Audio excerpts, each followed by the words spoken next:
Guys, after subscribing to this channel, please make sure that you also press the bell icon so that no notification, no new video of mine, any educational video, is missed by anybody. Hello, dear students, and today we'll be discussing about the anatomy part 2, in which I'll be taking you through a tour of the pelvic anatomy, the perineal anatomy, and a couple of structures which are related to it, like the pelvic bones, the muscles, the ligaments, the diaphragm, especially, and the complex orientation of the perineum, which I'll try to illustrate you better with the help of diagrams and 3D videos.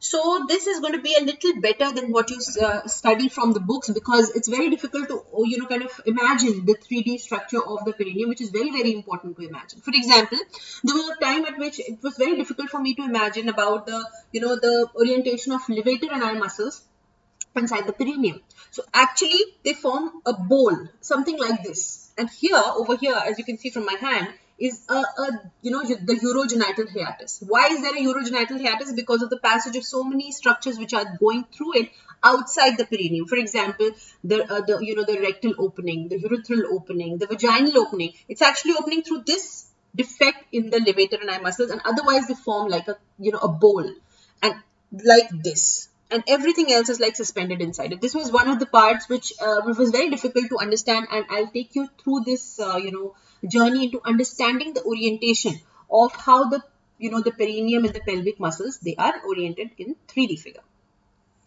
Uh, Guys, a little announcement I'd like to make at the start of the session is that my complete course, which you already know, which is a complex, a comprehensive coverage of both obstetrics and gynae, is there, of course, on my app. Many of you have already taken it. Many of you are planning to take it. But see, like I said before, all those students who are my regular students who've already taken and subscribed to this course will be given an access to the upcoming updated version of my complete course, which includes a lot of notes as per your requests. The earlier ones had notes at that places where it was difficult to understand from your standard textbooks. But standard textbooks, many people of they are little hesitant in taking up, and they do not want to consult at the last hour. They want just the notes. My advice still will be that the consulting standard textbooks should never be ignored, and the notes should always be given that much importance as that passing the exam is concerned. But your standard textbook should also hold a very important position, and you should be starting with your standard textbooks first. Anyways, so what I'm trying to say right now is that my complete course is being updated very soon. The prices will be revised, so everybody who is planning to take the complete course can do so in this month, because probably by next starting month I'll be announcing the complete package, in which obviously there's going to be a lot of comprehensive notes and videos, and the students who've already taken the course will get an automatic access to it without any extra charges. But the ones who've got to take it for the first time, they'll of course be taking it with the revised prices. So that was one announcement. Let's begin with the pelvis. Pelvis is composed of many bony, bony pelvis and soft tissues. There are two parts. You've got the bony pelvis, and then you've got the soft tissues. As you know, bony pelvis has been described in text, and I like to omit the sentence. I have described this bony pelvis in a separate package called the gudda and pelvis, and it should not be mixed over here. You already know the ilium, ischium, pubis, the three bones of the pelvis, and that's about it. The diameters and notches and everything has already been explained there, so this is not going to be taken up again. Here we are here for the soft tissue. So the soft pelvis is further divided into the pelvic side walls and the pelvic floor. So before I go on to explaining you what exactly is this, have a look at this diagram. A very important diagram. There's nothing that can be missed. So over here you can see this, the bony pelvis over here, right here, which you can see. Okay, and this over here is the ischiopubic ramus. This is very important, because then you'll understand what is ischiorectal fossa. Right, so this is ischiopubic ramus, and over here just see this lining muscle. This is called the obturator internus muscle, right? Very important muscle in this part. Why? Because it's got a landmark of so many things, and so many structures are related to obturator internus muscle. Then you can see this at right angles, something is going and joining. Obvious, it is uterine vessels, right? And over here these two, which you can see small, coming at towards you literally. This was going like this, and this is coming towards you. This is the ureter. I hope you've already seen that, that video of mine which I've tried to show how at right angles they cross at one another and how close in proximity at one point they are to one another. So, and here this is the levator. Can you see the levator and the pelvic diaphragm? Call it the pelvic diaphragm because it's actually a diaphragm. You know how the diaphragm is the diaphragm that we talk about, it's like this. In a similar way, this is also cutting it into half, but more so like this. It's like a bowl. That's why the orientation, have a look, it's oblique running fibers. What you can see over here is the urogenital diaphragm with the muscles and all, but this is different. This is pelvic diaphragm. So you have a lot of diaphragms, a lot of hiatus, a lot of triangles over here, and I'll tell you as we go. But this diagram, the importance of this diagram cannot be overemphasized any further. So just have a look at this just briefly to understand. Obviously, this is the uterus, this is the the cornwall appendages, this is the vagina, this is the vestibule, minora majora. This is a separate thing altogether. Over here, you will find the bulbocavernous muscle, the vestibular bulb, and over here, okay, this is actually the perineal membrane, the inferior fascia of urogenital diaphragm, and then you have also the urogenital diaphragm as such with the, of course, the muscles, where transverse perineal muscles and stuff. And of course, over here, as you can see, over towards the lateral side, you have the ischio-cavernous muscle. This is the bulbous spongosus, and this is the ischio-cavernous muscle. Very important. Okay, and then over here, which was a very important thing I wanted to tell you, is somewhere over here, you see the fascia lata merging with the Colles fascia and attached to the ischiopubic ramus. So, Colles fascia is nothing but a deeper layer of the superficial fascia, and this is called the superficial perineal compartment over here, as you can see.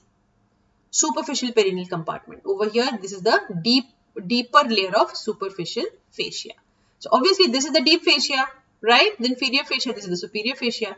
This is the inferior fascia because it's deeper. This is the superficial fascia.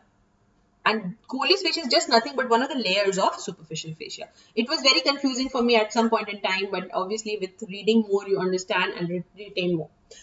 Pelvic side walls, I'd like to tell you. So the inner aspect of bony pelvis, which is covered by obturator and turnus muscle, its fascia and the membrane covering the obturator membrane over here.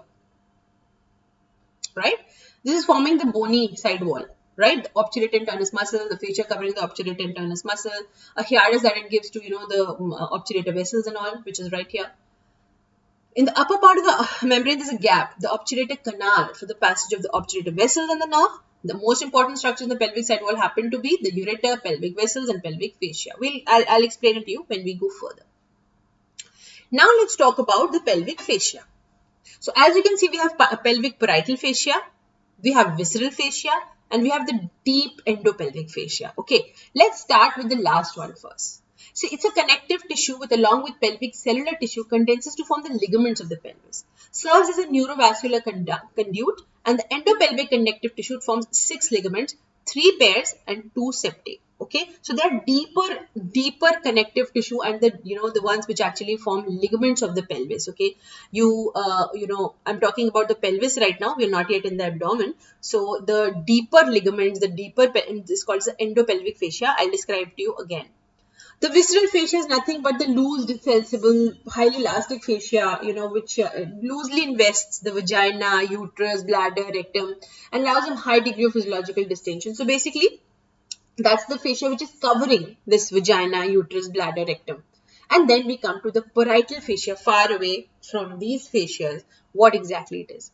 So it is a thick, tough membrane fascia that covers the pelvic surfaces of the skeletal muscles of pelvic side walls like obturator and turnus, piriformis, and provides a muscle attachment to the bony pelvis. Also serves as an anchoring point for the visceral endopelvic fascia. And it has two important condensations. So parietal pelvic fascia is divided into two: arcus tendinous levator ani and arcus tendinous fascia pelvis, or which is also called as white line. Now, what is this arcus tendinous levator ani? Just go back to this. Can you see the levator ani over here? Now, just read this. Arcus tendinous fascia pelvis, right? And just go a little above, arcus tendinous levator ani. So you see these two fascias. This one, as you can see over here, this is the arcus tendinous fascia pelvis, and this is arcus tendinous levator ani fascia. Okay, right. And now I'll tell you a little bit more about it. So it's a condensation of parietal fascia covering the medial surface of the obturator internus muscle. It extends from the pubic tubercle anteriorly to ischial spines posteriorly. Okay. The iliococcygeus part of levator ani muscles, it arises from the arcus tendinous levator ani. Have a look at this. Arcus tendinous levator ani. So it's actually starting from the pubic tubercle anteriorly and going like this is the fascia, complete fascia. It's going till the posterior side. It's going till what do they say? To the extends from the pubic tubercle anteriorly and goes ischial spines to the ischial spines posteriorly, and it's overlapping the structures that are condensing over the structures that it's passing through. So it's definitely covering the obturator. I don't have a video for this because this part is not that important as well, but you just need to know a little what exactly is arcus tendinous levator ani. It's nothing but a parietal fascia which covers the medial surface of the obturator internus muscle. Have a look at this. This is the obturator internus muscle, and there over here you have this arcus tendinous levator ani, right? And it's starting from this also you should know the pubic tubercle and going to the ischial spine posteriorly, right? Ischial spine posteriorly. And iliococcygeus muscle, part of levator ani muscle, it arises from this. Then I talk about arcus tendinous fascia pelvis, or the white line. It's condensation covering the medial surface of obturator internus and also levator ani muscle. So it's now going a little like this. Okay, this was like this, and this fascia is over here. It extends from the inner surface of the pubis bone to the ischial spine and presents the lateral point of attachment of the anterior vaginal wall, pubocervical fascia, and proximal rectovaginal septum. So I'll explain it to you through this diagram again. This is the one I'm talking about. So what all can you see over here? The attachment of what all? See, over here you have the pubocervical fascia, right? The rectum posteriorly and the vaginal surface anteriorly. This is what it is. Again, not very important. So otherwise I would have explained it to you with diagrams and everything. But this is sufficient to understand. Now, what is the clinical significance? It's very important at your level, as I told you in the last lecture also. What is very important is the clinical significance of all these. So the pelvic cellular tissue and the endopelvic fascia, they provide support basically. So first is the support to the pelvic organs, especially through the uterus, through various ligaments. So everything attaches or goes at least through this. Number one. Number two, provides a protective covering over the terminal ureter and pelvic blood vessels. In fact, you know the tunnel that you're talking about is formed through this, through the condensation of this arcus tendinous, this pelvis one, not the levator ani, the arcus tendinous pelvis. Alright, and the pelvic blood vessels. Infections, very important, can spread from pelvis along the gluteal vessels to buttocks, external iliac vessels to thighs, along the round ligament to the groins, and along the ureter to the perinephric regions where abscesses can form. So it's a complete line, you know. Once it happens, ureter say, it will go, from the pelvis, it can go to the buttocks. Just imagine. From the pelvis, the infection can move till the buttocks because of the gluteal vessels. It can go to the thighs because of the external iliac vessels. Can go to the groin because of the ureter, the round ligament, and to the perinephric regions because of the ureter. And like I always say, what should be the blood supply? It should not be ratified. It should be just remembered.